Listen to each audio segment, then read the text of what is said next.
ठाकुर जी को पकड़ करके मैया ने कक्ष में बंद कर दिया। ठाकुर जी बैठ गए और महाराज गुस्सा में भर गए। ठाकुर जी लाल पड़ गया चेहरा और ठाकुर जी जंगला पे खड़े हैं पकड़ करके और ऐसे देख रहे हैं गर्गाचार्य जी को। गर्गाचार्य जी भी देख रहे हैं। शैतान बालक अब आके दिखा। ठाकुर जी बोले दारी के भोग लगा, मैं आके बताऊं तो तेने अभी मेरा रूप ही तो नहीं देखो। गर्गाचार्य जी ने फिर से भोग बनाया। अब तो ठाकुर जी को चिड़ा चिड़ा करके मिश्री अब की बार तो ज्यादा डालिए मैंने मिश्री और मीठी होठ चिपक जाएंगे, ऐसी रबड़ी बनाइए। ठाकुर जी बोले नहीं, अगर मैंने तेरी खीर को भोग लगाया तो मेरा नाम भी कुंवर कन्हैया नहीं।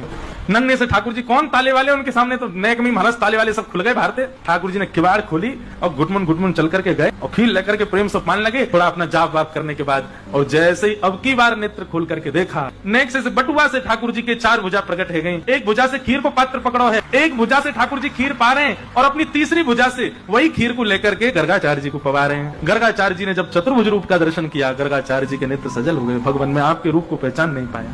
गर्गाचार्य जी को ठाकुर जी ने कह दिया, बोले हे गर्गाचार्य जी, हमने आपको अपने रूप का दर्शन इसलिए कराया कि आप यशोदा मैया को बताना नहीं कि मैं कौन हूं। मैं यहाँ यशोदा मैया और ब्रजवासीन को प्रेम पावे के काजे आया हूँ और यदि मैं ये बता दूंगा कि मैं साक्षात भगवान हूँ तो ये स्वच्छंद प्रेम नहीं करेंगे मुझसे, ये बनावटी प्रेम करेंगे। फिर गर्गाचार्य जी ने प्रणाम कियो। अगले दिन लाला को नामकरण संस्कार भयो। सबसे पहले बलराम जी को नाम राम रखा गया, पर गर्गाचार्य जी बोले मैया आपके यहाँ बालक को नाम राम है, पर बल की अधिकता के कारण सब याकूब बलराम कहकर के पुकारेंगे। और जैसे ही ठाकुर जी की बारी आई, हे मैया आपके लाला के बहुत सारे नाम होंगे, गुण कर्म के अनुसार अलग अलग नाम होंगे। मैया बोली बाबा इतने सारे नाम का उधर रो है, एक ही नाम बता दे मैं कैसे बुलाऊंगी अपने लाला है। बोले मैया ठीक है आपके लाला का नाम रखता हूँ, ये कभी शुक्ल वर्ण का था, कभी रक्त वर्ण का था, कभी किसी वर्ण का था, इस बार ये कृष्ण वर्ण का बन के आया है, या हमारे में आपके लाला को नाम कृष्ण रखूं।